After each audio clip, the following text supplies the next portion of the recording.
habislah kemiskinan ini sama mama atau sama bunda gitu. Dan itu Bapak buktikan Pak ya? Iya, 7.000 orang Datang ke sana. datang ke Islamic Center. Sempat viral loh Pak. Yang mana itu? Yang waktu Bapak ngamuk-ngamuk itu. Ya.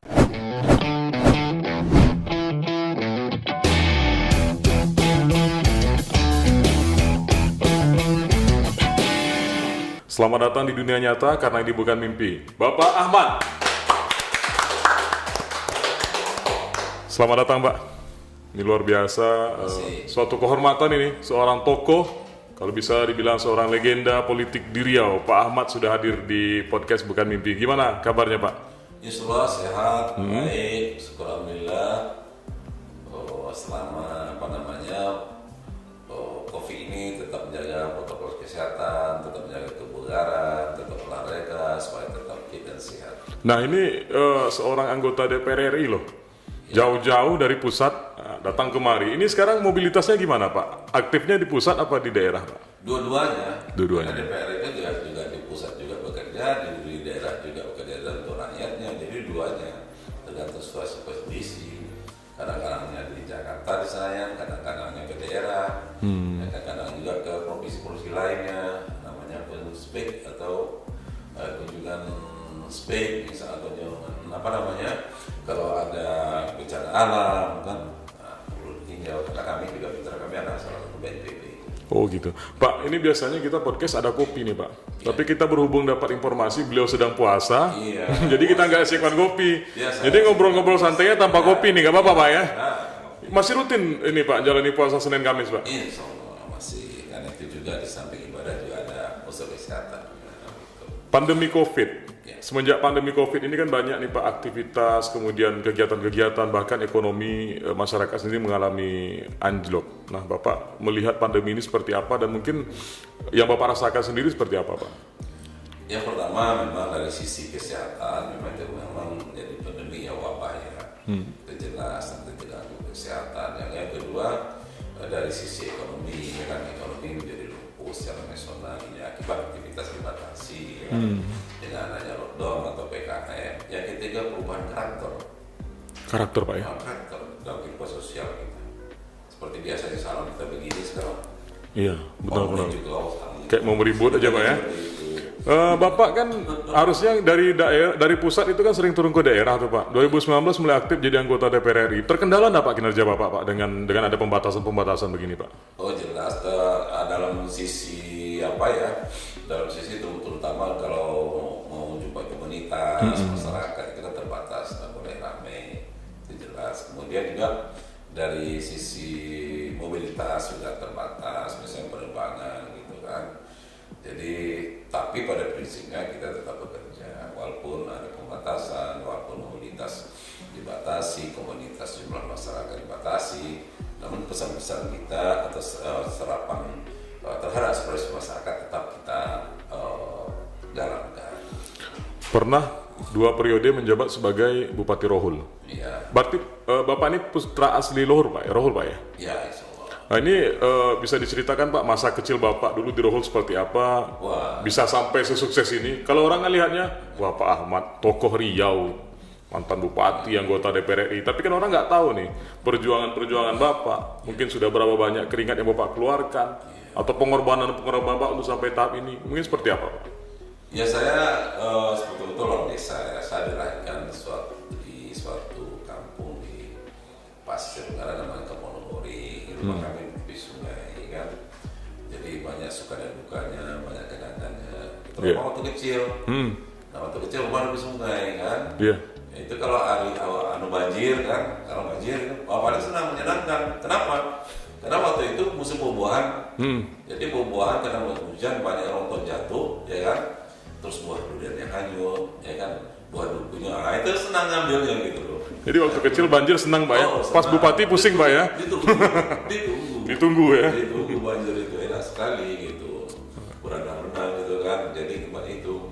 Kemudian juga dari banjir itu juga, dulu kan kita belum menggunakan kompor ya. Iya. Masih menggunakan Kayu bakar. Kayu bakar. Nah itu kan banyak air dari hulu sungai. Nah ketika kami mengait kayu itu, setelah itu dijemur, ada jemur, kemudian jual. Nah saya termasuk keluarga yang susah. Oh, sekolah susah. berarti Pak Ahmad bukan dari keluarga. Oh, udah kami enggak. Jadi faktor di keluarga kami dua, ya kan. Pertama kalau dia tidak alim, artinya Ulama lah ya. Ulama. Kalau dia katakan jadi lah, Cendekiawan lah ya. kawan itu. Kaya tidak ada rumusnya di keluarga kami. Nggak ada. Berarti Bapak bukan dari keluarga yang senang begitu. Nah, keluar susah, susah. Ibu saya mengalahkan kami itu hidup dari mencari upah hari-harian, menebas Ke ladang orang gitu. ladang orang, ke kebun orang, ke paran orang itu. Kemudian ada yang apa namanya padi bawahnya itu ditumbuhkan, digilingkan itu. Kemudian dulu di belakang rumah kami itu ada pandan. Nah pandan itu dijadikan anyaman, tikar yang dijual. Nah gitu. Kemudian malam harinya ibu saya itu, mama saya itu menanam minyak kelapa. Untuk minyak goreng. Iya minyak goreng, jual minyak kelapanya gitu. Iya. Semuanya dikerjakannya demi untuk kami sekolah. Berarti Pak Ahmad dari kecil itu sudah terdidik sebagai pribadi yang mandiri, Pak? Iya, sudah. Jadi kami belajar senam itu tidak susah, belajar susah itu sudah gitu. Kan seperti itu. Nah, jadi memang ya keluarga kami kurang sederhana, rumah kami kurang sederhana di kampung itu. Jadi kalau orang yang masih tua-tua dulu hidup zaman sekarang, dia tidak yakin saya itu seperti ini. Ya kan? Ini sesuatu yang berbeda lah di pandangan mereka ya. Sangat tidak di luar logika gitu. Tidak yakin orang itu. Karena mereka keluarga itu susah gitu kan. Ya cari pagi makan petang. Seperti itu kan ini. Berarti Bapak pernah mengalami hidup yang begitu, Pak? Oh, nah. Begitu juga saya waktu ke Pekanbaru dua kakak 109. Saya kan berjualan. Jualan apa ini? Jualan harian ini. Jadi saya pagi-pagi jam 5 sudah ke pasar pusat itu, beli sayuran, beli cabai, beli apa. Kemudian nanti dijual. Waktu saya SMP. Sudah berdagang Bapak, Pak? Sudah berdagang. Di waktu di pasar pun kakak saya berdagang juga. Berdagang keliling-keliling nih ya. Iya. Di waktu SMP itu jual garam, jual minyak. Kalau hari Minggu kan tidak sekolah. Nah kami dijual itu salah satu pasar seperti ke Surogading, malam ke Jijiraja, jadi sudah terbiasa gitu. Jadi dulu Pak waktu kecil itu dengan kondisi kehidupan yang serba kekurangan itu pernah nggak Bapak berpikir untuk sampai ke titik yang seperti ini Pak? Iya saya punya keyakinan gitu, keyakinan artinya dengan kemampuan kita ya dengan apa kondisi walaupun sederhana gitu, saya yakin bahwa ini sekolah ini menyelesaikan persoalan-persoalan gitu, menyelesaikan kehidupan masa depan. Saya yakin dengan sekolah saya yakin. Kalau di sekolah sendiri ini termasuk murid yang menonjol dalam pendidikan itu bagaimana Bapak sendiri? Ya, sebetulnya juga ini saya kalau saya bilang saya boleh hebat. Tapi kan boleh direkam lah gimana saya itu kan. Ya saya itu udah pernah lepas kalau dari SD SMP sih Pak udah pernah lepas dari juara. Gitu. Oh, berarti memang sudah ada bakatnya dari kecil gitu Pak ya. Pernah nggak Pak di fase-fase itu mengalami ini kayaknya kondisi sudah begini, ini kita susah untuk melihat orang yang berada itu agak bagaimana, pernah nggak merasa menyerah Pak? Oh enggak menyerah. Artinya kita nikmati saja gitu. Ibarat bola ya, ibarat bola. Semakin tinggi hempas bola ke bawah, tentangnya kan semakin tinggi lambung. Betul. Itu filosofi yang luar biasa itu. Betul. Tapi kalau rendah kan enggak pula kan. Jadi semakin kita mengalah semakin susah, semakin ini ada. Ibaratnya mendaki ada masanya menurun nanti. Betul. Itu. Jadi kalau kita hentakkan bola atas kukuannya, lambungnya kan tinggi juga. Artinya susahnya semakin payah, kemudian tantangan banyak, kesusahan banyak, segala macam itu. Tentu suatu saat juga Allah akan adil. Betul. Apa pesan orang tua Bapak yang paling Bapak ingat sampai sekarang dan tidak pernah Bapak lupakan, khususnya ibu Bapak tadi? Iya, pesan itu, kita sekolah baik-baik. Sekolah inilah membuat kehidupan. Artinya kemiskinan kita ini limited, tidak unlimited. Jadi untuk limitednya kita harus sekolah betul. Habislah kemiskinan ini sama mama atau sama bunda. Gitu. Dan itu Bapak buktikan Pak ya? Iya, buktikan.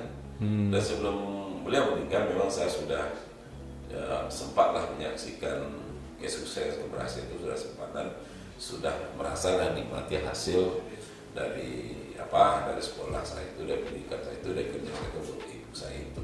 Nah, sehingga ya yang namanya kita kan tidak puas ya, walaupun sudah rasanya kita sudah menyenanginya, sudah mengajikannya gitu kan, tapi rasanya kurang puas juga. Ya, karena tidak ada batasan sih Pak untuk bakti terhadap orang tua, memang betul.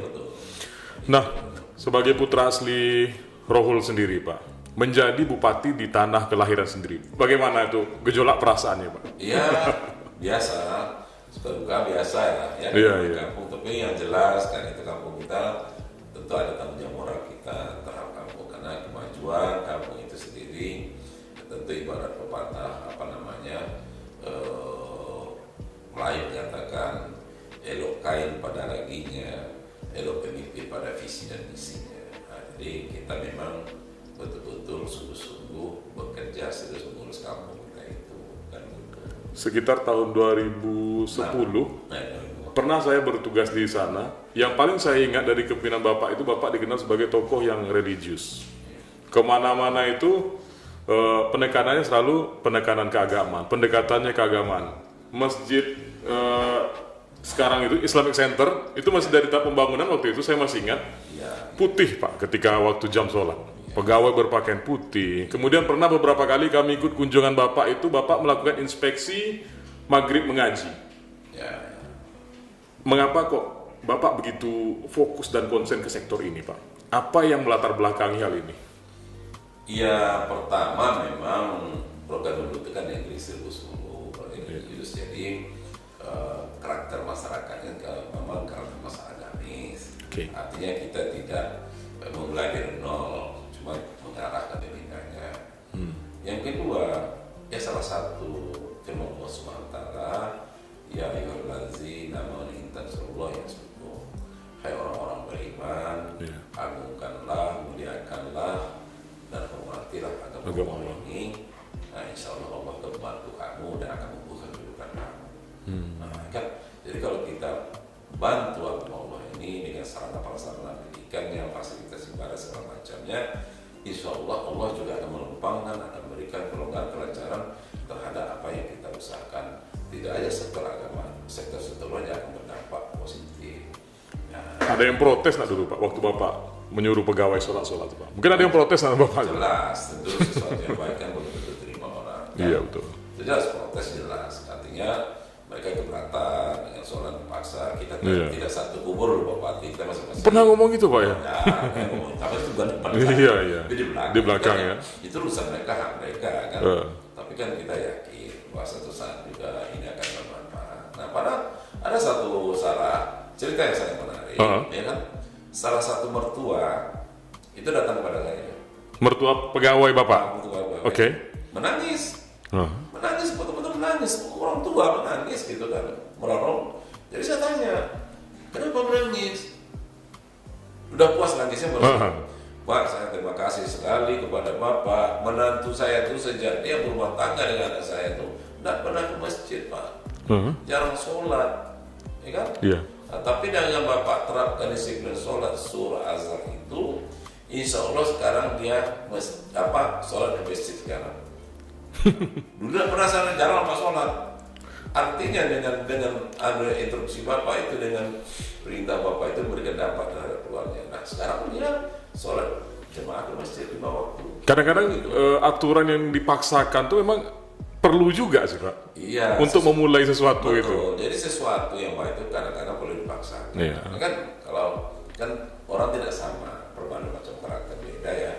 Tapi kita yakin karena yang kita lakukan itu adalah kebaikan untuk dia, kebaikan untuk bersama, ya tetap kita lakukan gitu kan. Awalnya terpaksa Pak ya, lama-lama terbiasa dan menjadi suatu kebiasaan begitu. Akhirnya kecintaan yang muncul di situ. Iya, jadi rasanya ibarat makan, ya kan? Rasanya kalau tidak tiga kali sehari makan kan enggak. Betul.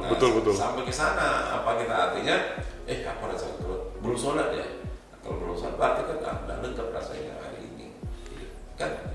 Ketika orang berkunjung ke Kabupaten Rohul Pak, salah satu monumen yang paling membanggakan itu Islamic Center.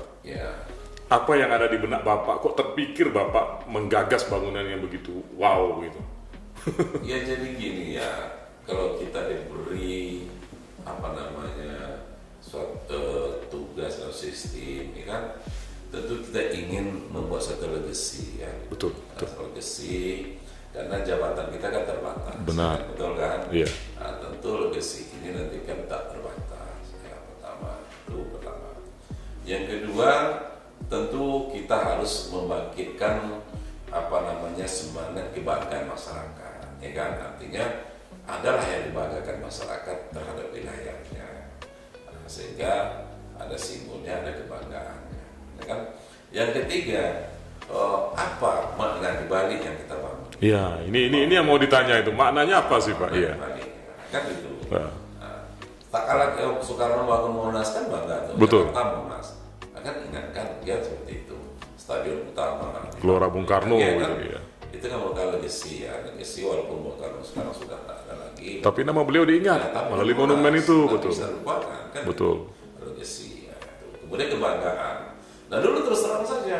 Tahun 70-an, ini sini orang-orang pasir Pekanbaru itu takut nyebut orang pasir, kenapa? Karena banyak ini gitu loh. Betul Pak, betul. Itu yang berseliweran begitu. Nah di situ sekarang kan udah banyak ini kan, duit sawit banyak. Iya. Balik kan gitu. Betul. Nah sehingga ada kebanggaan masyarakat Rokan Hulu. Kau orang mana? Rokan Hulu. Oh yang Islamic Center. Jadi ada kebanggaan. Nah salah satu tugas pemimpin itu adalah memberikan semangat kebanggaan terhadap daerahnya gitu. Artinya marwahnya lebih bermarwah dan masyarakatnya punya kebanggaan Iya, gitu Pak. kebanggaan.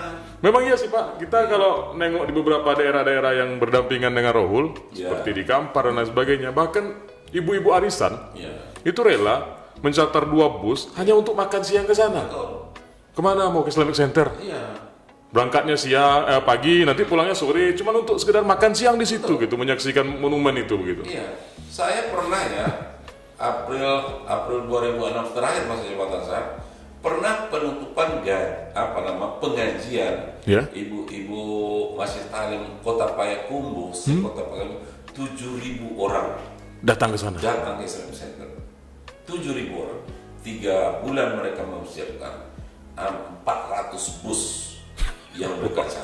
Hanya untuk melihat monumen itu ya? Iya, artinya Pak Bupati kami niat memang penutupan kaji kami karena bulan puasa akan masuk lagi. Kami niat memang untuk menutup kaji kami di Islamic Center ini 7.000 sekarang. Bayangkan.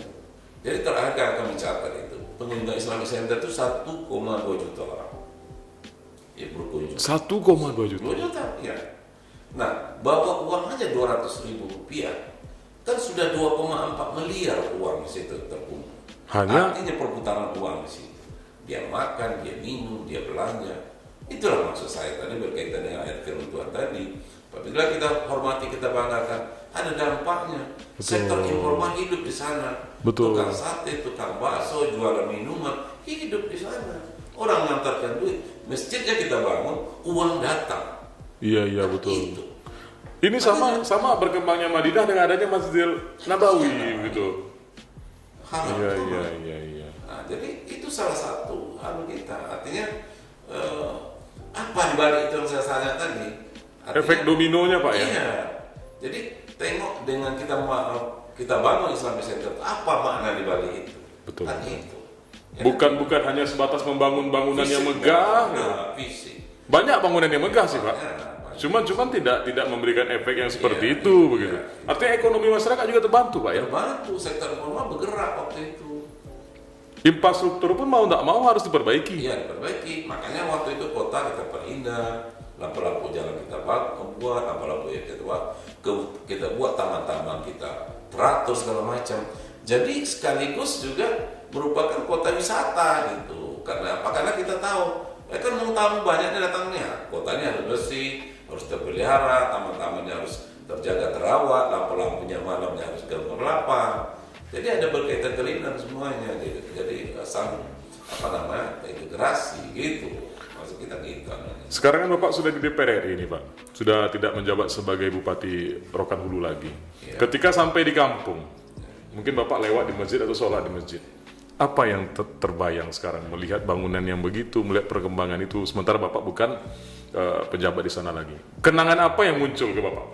Ya tentu macam-macam lah ya, macam-macam kenangan indah dari Iya. masa lalu, aktivitas masa lalu, dan kemudian kondisi sekarang. Nah, tentu ini tetap tetap usaha kita bagaimana Islamic Center itu program itu tetap menjadi pilihan utama dari tetap menjadi wisata religi. Kedepannya harapan kita seperti itu, walaupun kondisi berbeda ya. Iya, benar. Nah, tapi ya biasalah pasang surut. Dinamika, Pak, ya. Dinamika itu biasa.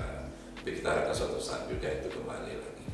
Di DPR RI Bapak di Komisi 8. Komisi Delapan. Komisi Dunia Akhirat. Iya. Ya kan? Pendidikan, Nah, bukan ya, agama, sosial, pemberdayaan perempuan dan pemberdayaan perempuan, Sosial. sosial, BNPB, PKH, pengelola haji, Basnas, BWI, ya kemudian Komisi Perlindungan Anak Indonesia, Iya. Produk Halal. Jadi 9. jadi Komisi Dunia Akhirat. Iya, Komisi Dunia Akhirat.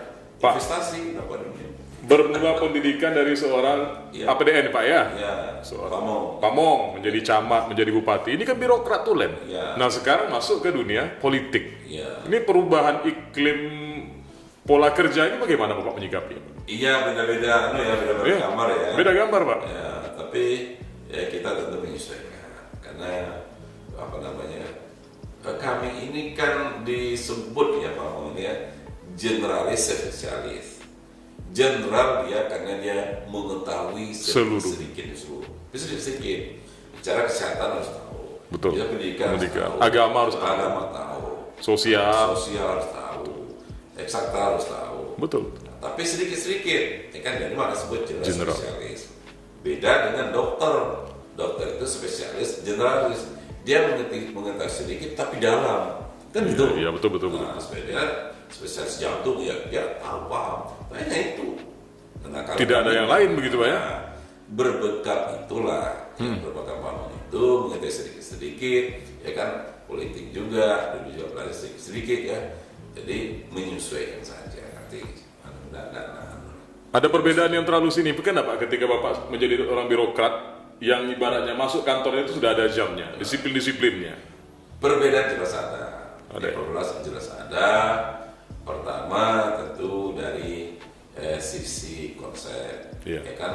Kalau birokrasi ini akan arah, artinya ya harus begini ya begini. Iya, betul. Ya gitu. Tegak lurus ya. Nah kalau politik luas dia. Lebih ke seni Pak ya? Ya, luas dia. A itu bisa aksen, bisa A2, bisa A3 kan. Betul, Nah, betul. Itu menafsirannya. Jadi lebih luas, dia lebih maknanya lebih luas segala macam itu kan.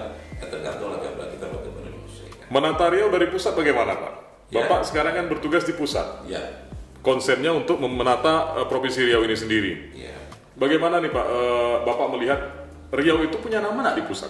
Atau apa yang perlu kita kembangkan lagi agar Riau ini bisa mendapatkan suara yang kuat di pusat sana Pak? Iya, saya kira pertama dari SDM ya, SDM kita akui lah di pusat itu kan posisi-posisi strategis sampai hari ini kita di pusat kan punya, terutama di birokrasi pemerintahan ya, pejabat eselon 1, pejabat eselon 2, beda dengan daerah-daerah lain, mereka punya ya pejabat-pejabat itu, nah itu satu sisi. Yang kedua mungkin Riau ini karena sudah heterogen ya, Betul. macam-macam suku bangsa di sini, miniatur Indonesia. Mungkin ini agak berbeda ya dalam kekuatan sosial politiknya kan, beda dengan daerah tertentu karena masih homogen, masih ini kan, jadi power itu beda kan gitu.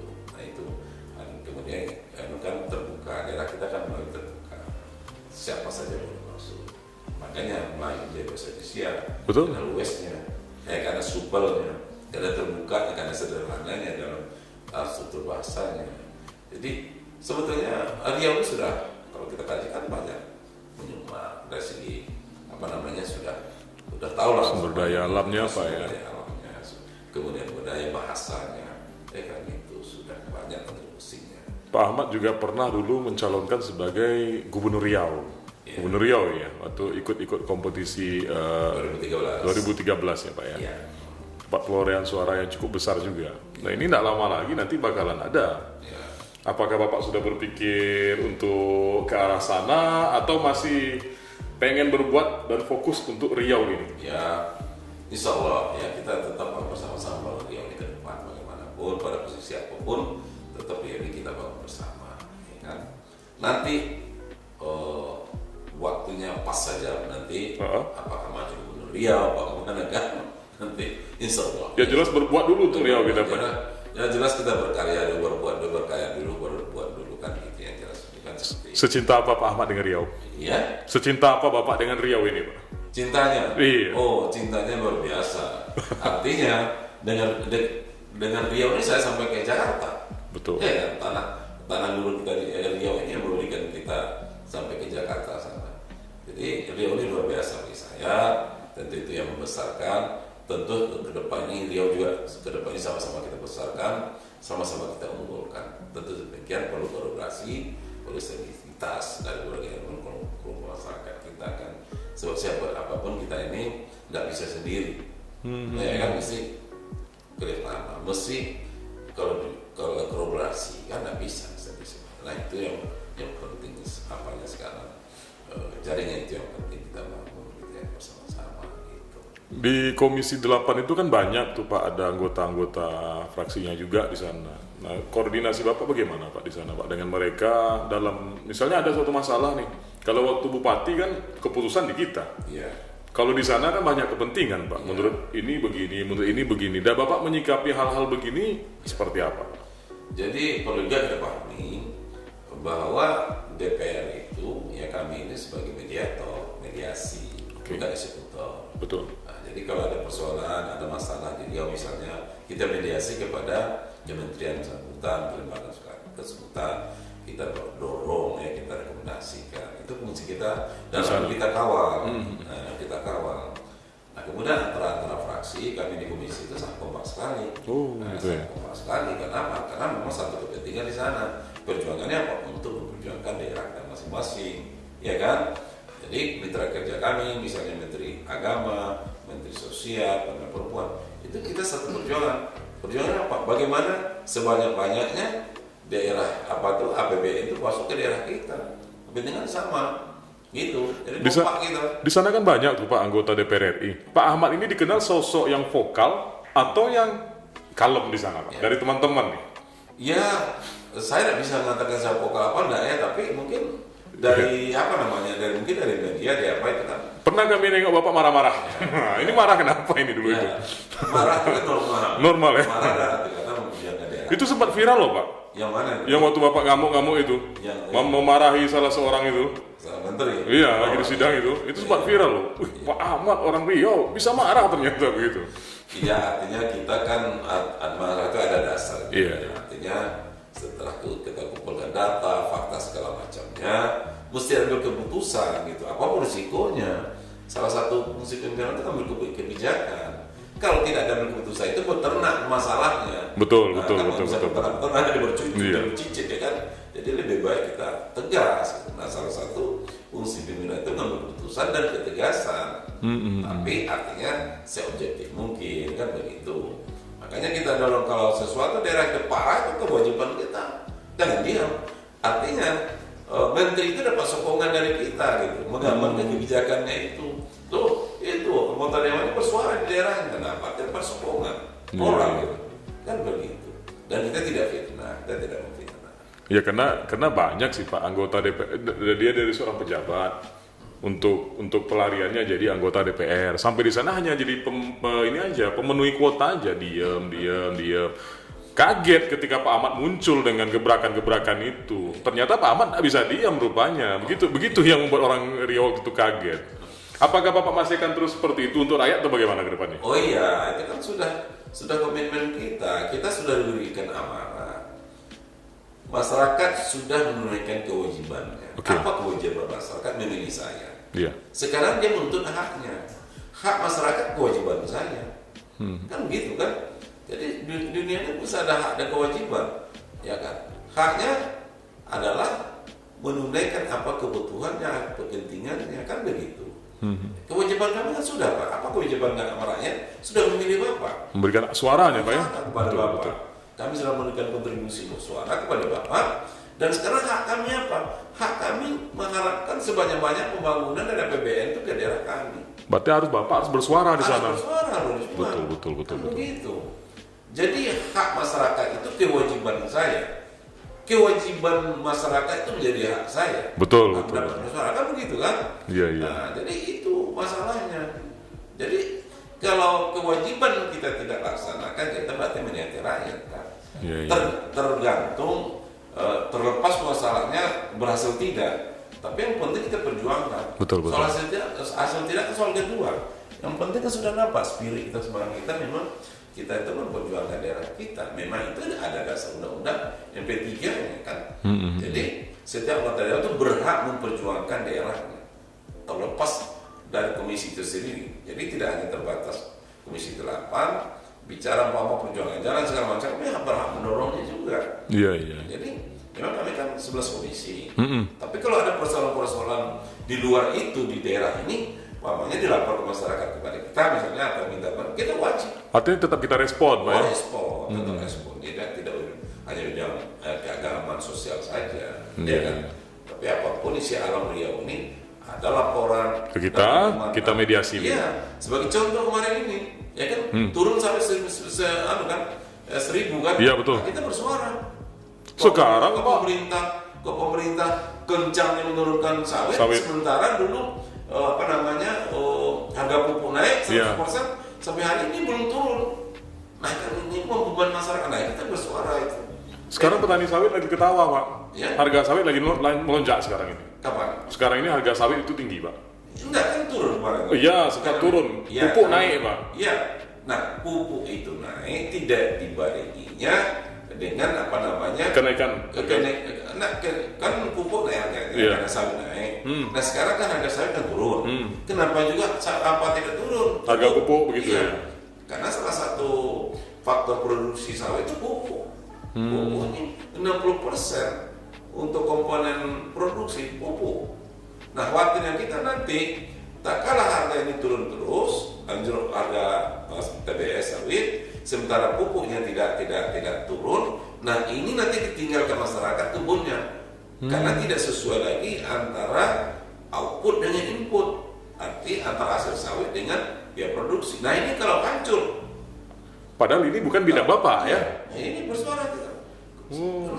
Karena kalau terus harga anjlok terus, sementara pupuk tidak turun, tentu masyarakat tidak berdaya beli pupuk. Tentu Betul. ditinggalkannya. Betul. Kan hancur ekonomi kita kan. Nah, ini kita harus berimbang. Memang minyak goreng naik, betul. Iya. Tapi harus diimbangi. Nah, di satu pihak minyak goreng naik cepat direspon pemerintah, Iya. sementara petani sawit menjerit-jerit karena pupuk sawit Naik. tidak direspon sampai hari ini. Nah, kita Itu tahu. itu tidak masuk dalam tugas Komisi 8 sebenarnya. Tidak masuk. Tapi Bapak tetap bersuara ini. Tapi karena 70% masyarakat Riau. sektor perkebunan, saya bersuara. Dari dulu saya bersuara. Betul. Itu. Ini salah satu contohnya, Pak ya. Itu salah contoh pemerintah seperti itu. Jadi tidak bisa, artinya terbatas kaku kita di kursi rendah. Iya. Karena ini perjuangan untuk daerah kita. Jadi kita bersuara terus. Nah, ini kan turun kemarin 1.000 perak. Iya. Kan dari harga 3.000 kan turun kan 1.000. Nah, kita bersuara.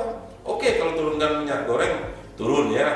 Nah, minyak goreng salah satu komponen usaha utamanya kan CPO. Iya. Nah, sekarang pemerintah harus adil. Turunkan juga harga pupuk. Kenapa?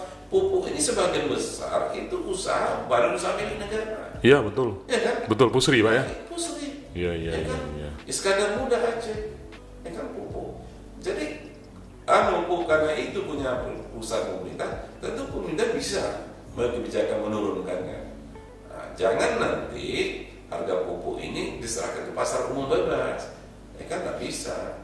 Memang ada juga swasta melaksanakan, tapi kan harus dikendalikan ya harga pupuk. Harus nggak bisa. Nah, kan seperti itulah contoh konkretnya kita perjuangkan. Oke. Ya. Yang pertama, Pak, terima kasih Bapak sudah berbagi cerita di sini. Luar biasa, ini sangat menginspirasi. Selamat melanjutkan perjuangannya di DPR RI. Tetap bersuara, Pak. Tetap pegang amanah masyarakat. Besar harapan masyarakat Riau ini agar suaranya didengar di Parlemen Pusat sana. Seperti biasanya, Pak, di program ini judulnya kan bukan mimpi nih, Pak. Kita memberikan satu pertanyaan kepada narasumber itu. Kalau seandainya Bapak diberi satu mimpi, dan mimpi itu menjadi kenyataan, apa yang paling Bapak inginkan saat ini, Pak? Ya, pertama tentu sehat. Oke. Ya, kedua sehat. Pertama sehat. Kedua mungkin apa namanya, untuk lebih dapat membangun Riau ini yang lebih nyata tentu perlu kekuasaan. Ya, salah gubernur. Nah, mungkin orang menganggap ya Pak Ahmad tuh sudah bonus sekian kok, masih ambisi jabatan. Saya bukan ambisi aja jabatan, bukan ambisi. Tapi bagaimana dengan jabatan itu berbuat sebaik-baiknya sebanyak untuk rakyat. Artinya bermanfaat bagi orang lain. Iya. Jadi jabatan itu bermanfaat. Kalau tidak jabatan itu mungkin kita tidak bisa semaksimal mungkin. Betul. Seluruh sektor kita tempuh kan, kita laksanakan. Jadi bukan mengejar jabatan ambisi, tapi lebih kepada untuk bekerja setelah jabatan itu. Luar biasa. Nah, gitu. Selamat datang di dunia nyata karena ini bukan mimpi. Pak Ahmad.